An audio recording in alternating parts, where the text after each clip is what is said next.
the end of the day, when I turn this camera off, you don't know me.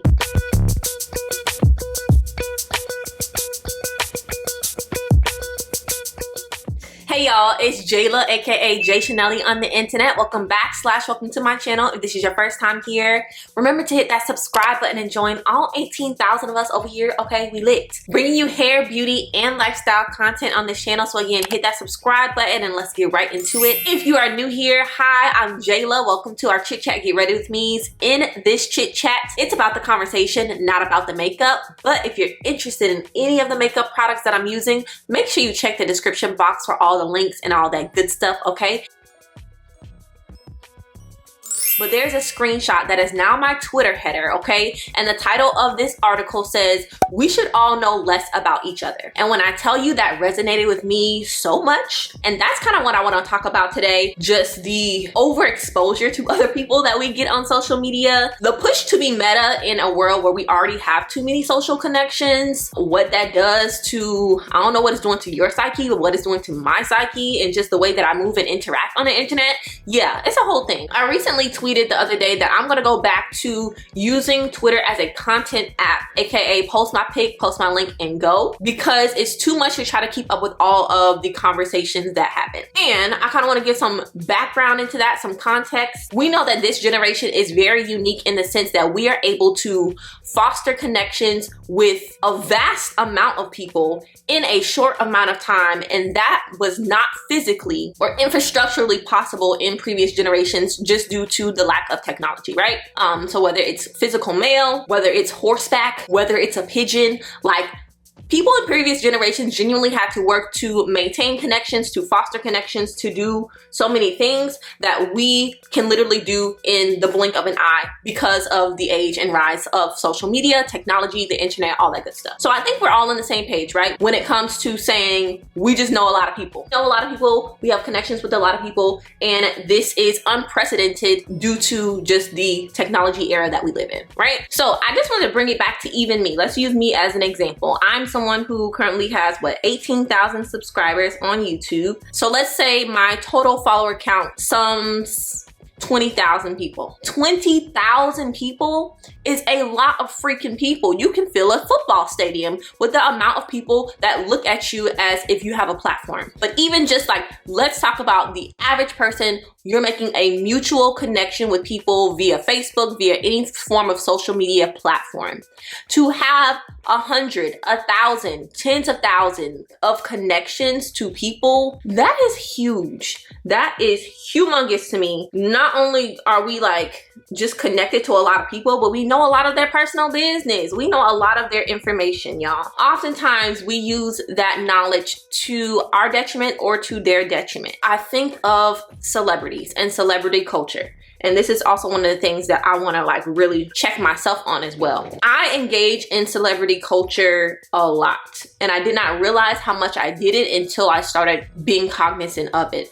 Of like, how many times do I log onto Twitter and the first thing I do is check the trending, and the trending list has a celebrity's name on it and I click on it. Now that sounds like a very normal thing to do. I'm sure we've all done it at one point in time. But like, when you start noticing how much you engage in celebrity culture, it's like, dang, like I be in these people's business. Whatever the critique or the commentary is, how often do I comment on celebrity culture and engage in celebrity culture? It's a lot. And let's talk about all these parasocial relationships that we have on the internet. If you don't know what a parasocial relationship is, I will put it on the screen. It's basically a one-sided relationship in which you know a lot of information about a person because they're on some sort of platform, whether they're a celebrity, whether they're a YouTuber, whatever, what have you. They have some sort of celebrity status in which you have access to information about them, but they have no idea who you are. And I don't mean that in like a demeaning way. I'm gonna give you Beyonce for another example.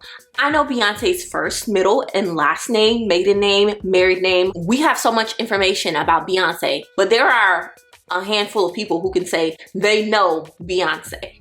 And when I say you know her, I don't mean you met her once at a concert. I mean people who can actually say they know Beyonce. So why are so many of us storing information about her, private information about her, intimate information about her, when it ain't gonna really do anything for us because we don't have a connection in which that private, intimate information would be useful to store and to remember? Like, what is the usefulness? What is the functionality of storing information and private details about people that we don't actually know? That's kind of the question that I'm trying to answer for myself. Technology has enabled everyday people to have access to information that they previously did not have access to.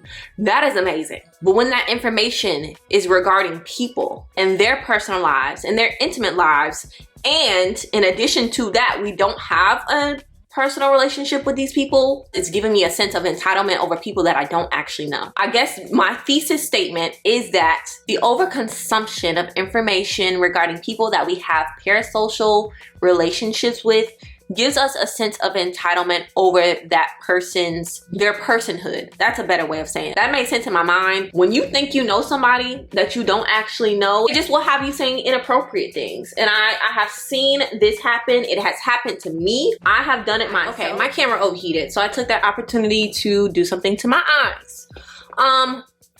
So we were talking about, we gotta fix that. Just overconsumption or just having too much knowledge about someone, especially when you have a parasocial relationship with them.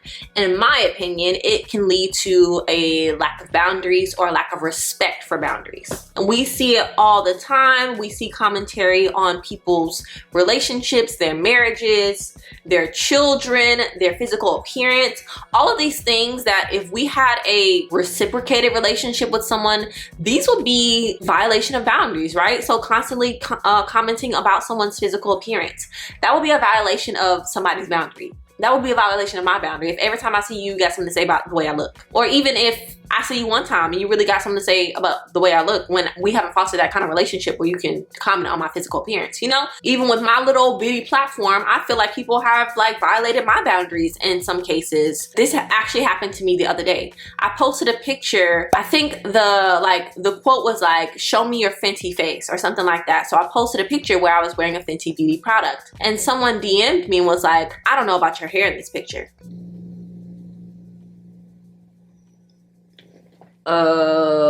Okay, like, first of all, this post was not about hair. This is clearly a makeup post. Second of all, why do you feel comfortable enough to DM me, "I don't know about this hair," or "I don't know about this hair choice"? I didn't ask you about my hair. I like my hair in the picture, and that really rubbed me the wrong way. And if you're watching this video, I think I said something to you via DM. I don't know if you messaged me back. I really was sitting here like, am I the problem? Am I the problem? Like, did I foster this space where people feel like they have such access to me that without knowing me, without like literally, this is a parasocial relationship. You follow me, I don't follow you. You felt comfortable enough to tell me that? I don't know. Like that, I felt like my boundaries are violated in that case. And again, I did try to articulate that to that person. And I told my friend about it because I was just like, "Friend, I'm really bothered by this. And I really don't want to be bothered by this, but I am." So if that can happen to little old me, I can only imagine being a larger influencer or being a larger celebrity and being bombarded with opinions, positive, negative, or indifferent about yourself. I can only imagine how that feels. When you have a platform so large, you don't have the physical time to go out and tell people that they violate your boundaries. You may not necessarily have the energy to tell people they violate your boundaries. They might not respect that they violate. They may have knowingly violated your boundaries. You might not even think it's important enough to let them know that they violate your boundaries, but at the end of the day, boundaries are violated. And I don't want myself to get in a habit of feeling like I'm entitled to an opinion about someone, their personhood, just because I have access to information about them. People know so much about Beyonce and they think that they can comment on her marriage. And by they, I mean us. Like Beehive, we be crossing the line a lot of times, right? But we think we're entitled to that opinion because we know so much about her, because we know so much about her for our entire lives. That don't matter, baby. You still don't know that girl. You still don't know that woman. If we agree that, yeah, overconsumption of information about them is what leads to this lack of boundaries or lack of respect for boundaries, my solution is just to stop overconsuming information about people I don't know. Or we can also just be more intentional about respecting people's boundaries. But I think that's the harder work, because we struggle with that in real life with the people that we do know. Boundary setting, respecting the boundaries, That's a whole therapy session. My only one-size-fits-all solution is just to stop over-consuming information about people, which is really hard. Again, especially when we are just like, as a society, being pushed to foster more connections, to be meta, right?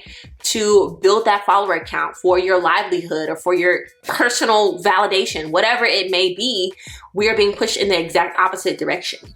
And that is a problem for me, my friends. And again, I know I'm using celebrities as an example because it's just like a very easy example to go to. But even for our everyday selves, me and you, everyday people, we know too much. We know too much. We're used to, oh, I know something, or I know so much about something. Let me speak as if I'm an expert on a thing. I know a lot about science. So when I speak about science, I speak from the opinion or the standpoint of an expert. Sorry, it's hot as Satan's toenails in my house, so the camera keeps overheating. But you may be saying, well, if people don't want you to over-consume information, you shouldn't put the information out there. And let's quickly dispel the idea that, firstly, just because people make information public, that means that you can use it to your liking.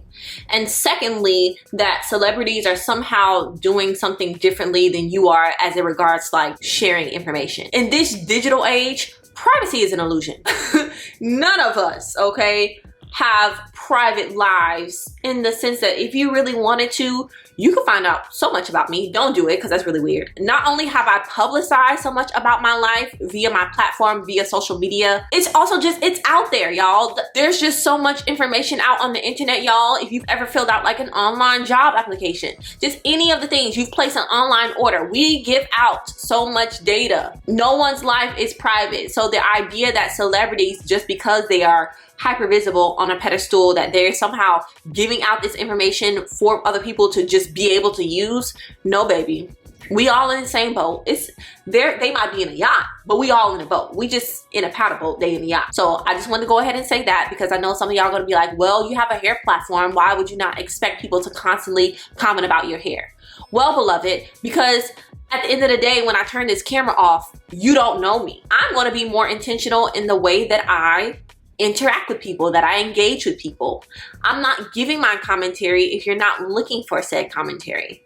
How do you know that people are looking for commentary? If I say comment down below XYZ, that is me looking for commentary. If I put a poll question on my Instagram stories, that is me looking for commentary.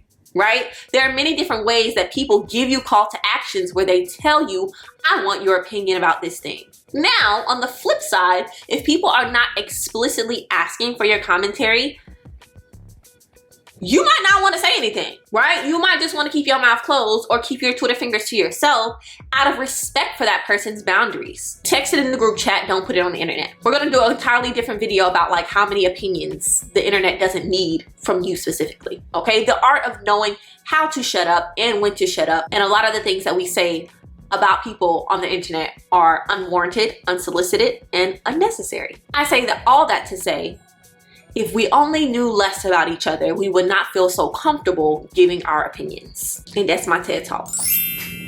Well, friends, I think that's all I have to say to you. I am going to welcome your comments in the comment section below at any point of the video, okay? So whether you agree, disagree, want to expound on a point that I made, whether you want to make your own point, go ahead and add that in the comment section below. Thank you so much for watching this video. If you enjoyed, remember to hit that subscribe button. Also, like this video so YouTube can share with other people. I'll see y'all in the next one. All right, y'all. Bye.